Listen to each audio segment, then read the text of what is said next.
mga boss, mga hapon. Kumahangin. Ano naman, mahangin. Ay.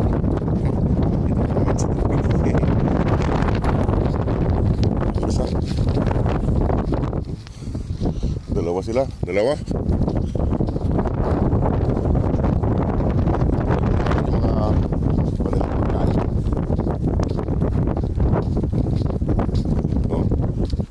Wala na naman kayo. Nasaan na yung pilay? Kahit pilay, gala eh. Yung isa eh. Yung mga boss, oh. Dalawa. Punta muna tayo doon. Lakad-lakad muna kami mga boss. Nandun si Mama Dug, oh. Kwan na. Naghihintay na si Mama Dug. Pilay. Saan niya, baka dinala niya ulit yung anak niya doon sa loob eh. Mga boss, yung isang puta kanina ng umaga. Dito sa loob. Ewan lang natin kung nandun pa. Kung wala na doon, binalik niya na yung anak niya.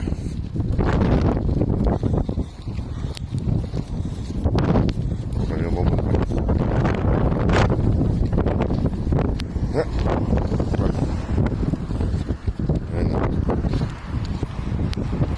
Tatlo lang sila dito. Wala na naman yung iba.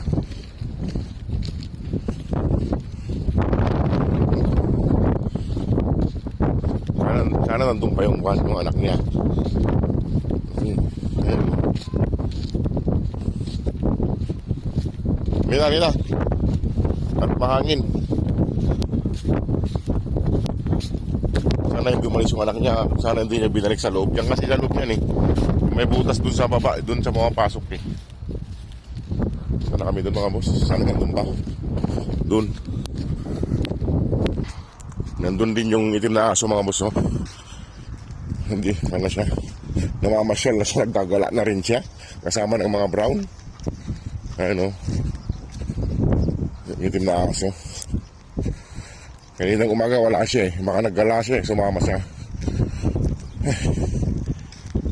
Kaso yung tatlo nandun, hindi sumunod si Mama Dug. Makabusog pa si Mama Dug. Ayun yung itim mo. Ayun yung itim na aso. Yan. Gutom na. Yan. Wala na yung kung dito mga boss, yung tuta. Wala na yung tuta rito. Baka binalik ni Mama Dug dun sa kwan. Ano? Ha? Lina. Yan sa Mama Dug.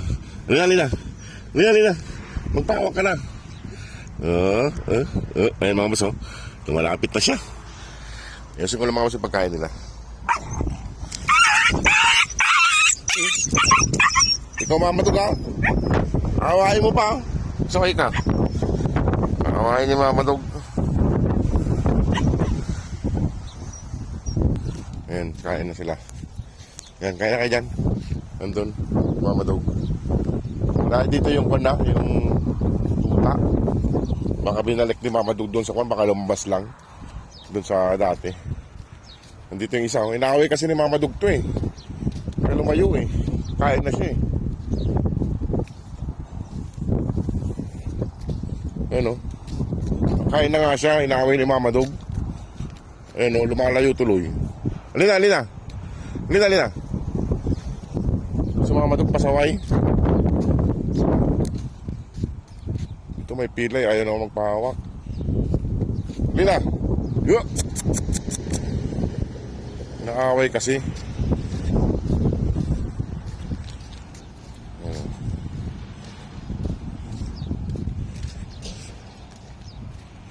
Ayun mga boss, kumakain yung isa.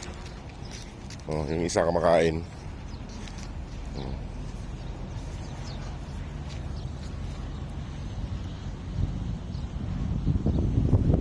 Kumakain yung isa. Nandun yung isa, oh. Inaaway kasi ni Mama Dug. Mas okay ito si Mama Dug to. Mama Dug, oh. Baka binalik niya mga boss yung anak niya.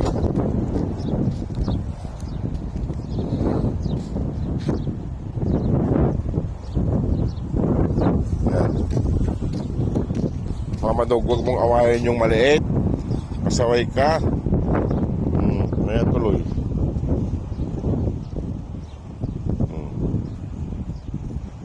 Ayaw naman kumain. Kanina, nasan na yung maliit.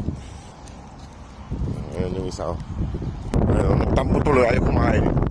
Loko to si Mama Dog eh. Inaaway siya eh. Kuwan na nga siya eh.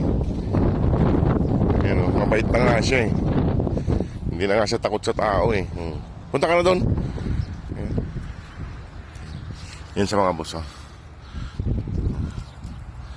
Inaaway kasi ng dalawang pila ito. Itong pilay na to. Tsaka si Mama Dog. Ayaw na ako Halika rito. Ito hilutin kita. Ayaw na ako magpahilot. Ayan. Lina. Ayan siya mga boss. Pero kakain siya mamaya doon. Lina. Lina. Lina. Kau makiat dyan. Ayan, nakiat siya ron. Hindi na siya gaanong takot sa tao. Ayan siya. Ano gagawin mo dyan sa taas? Ayan. Pero kakain din siya mamaya doon yan. Pumupunta siya ron. Natatakot lang siya kay Mama Dog eh. Kaya inaaway ni Mama Dog. Hindi na. At iiwan ko na sila dyan mga boss. Kakain din yung mga yan. Yung anak ni Mama Dog baka binalik niya doon sa dati. Doon sa may bako. Baka lumabas lang. Kasi mag-isa niya lang eh. Lina. Eh, anong oras na naman? Hilutin ko lang saglit si Mama Dog. Pabalik na sa accommodation. Ayan silang dalawa. Dalawang babae. Ayan, dalawang babae.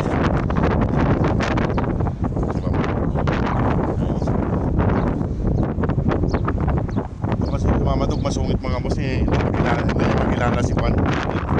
Hindi niya pagkilala kaya inaaway niya. Sige mga boss, maraming salamat. God bless po.